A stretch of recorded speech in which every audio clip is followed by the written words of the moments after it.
Hello all. In this video, we'll be discussing about how to find out the difference between two records or the difference between the current record and the previous record in SQL. So for this, I'll be using a table called report, which is from interview schema. Now let's run this select query.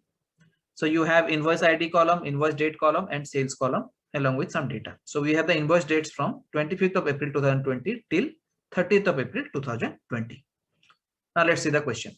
So the question is, you need to write a query to show invoice date wise total sales, and along with that you need to show the difference in total sales between those two dates. Now what do we mean by this? So the first part is that okay, for each invoice date I need to show what is the total sales, but in the second part it says that we need to show the difference in total sales between the two dates. So that means, let's say if my current date is 27th of April 2020. Now the previous date will be 26th of April 2020. So I need to find out the total sales on 27th of April minus the total sales in 26th of April. So in this way, we need to find out for each and every dates. So that is what we need to do in this particular part, difference in total sales. Now let's get started. So I'll write select query because we need to fetch the data or extract the data. So first what I will do is I'll try to find out invoice date wise what is the total sales. So INB date comma sum of sales, because we are using we're trying to find out total sales, so we have to use sum aggregate function. So I'll give a name to it. Let's say total underscore sales from interview.report group by invoice date, because for each invoice date, I need to show what is the total sales. So we need to group the invoice dates. So this is the result. Now, along with that, I want to show the third column, which will show me the difference in total sales, like the difference in total sales between 27th of April 2020 and 26th of April 2020. So if the current record is 27th of April, the previous record will be 26th of April. If the current record is 26th of April, the previous record will be 25th of April. So likewise, we need to show for each and every date. And if my current record is the first record, that is 25th of April, but we don't have any previous record, so in that case it should show me as null. So for that, what we need to do is I'll put bracket. So first I will mention sum of sales, so that will give me the total sales in the current record minus the total sales in the previous record. So that is what we wanted. Now how to find out the total sales in the previous record? So for that we need to use an aggregate function, a window function called lag.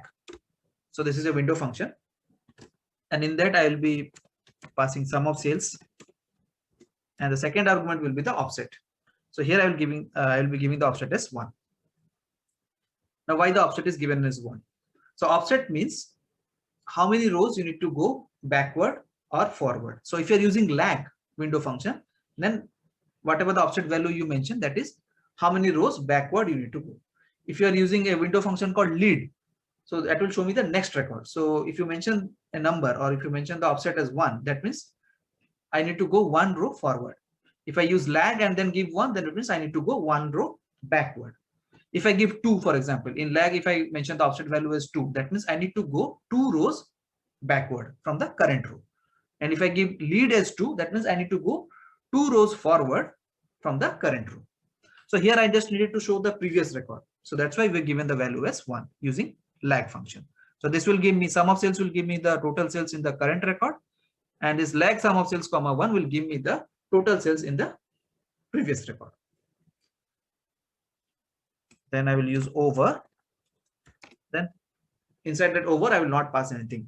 So partition by is not required because this is the only column which we are taking or which we are considering over here. So we don't have any upper hierarchy column, and order by is not required in this case. Then I will give a name to it as, let's say, difference. Sorry, not difference. Yeah. So let's execute it now.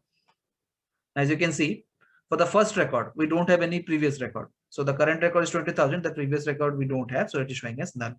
Now when it moves to the next record, so the current record is 10,000 minus the total sales in the previous record, which is 20,000. So it is showing as minus 10,000. Then when it moves to the next record or the third record, so the current record is this 25,000 and the previous record is 10,000. So 25,000 minus 10,000, which is 15,000. Then when it moves to the next record, or the fourth record, the current record will be 18,000 and the previous record will be 25,000. So 18,000 minus 25,000. So minus 7,000. So here we have already mentioned that the calculation has to be done on sum of sales. Then when I move to the fifth record, so 23,000.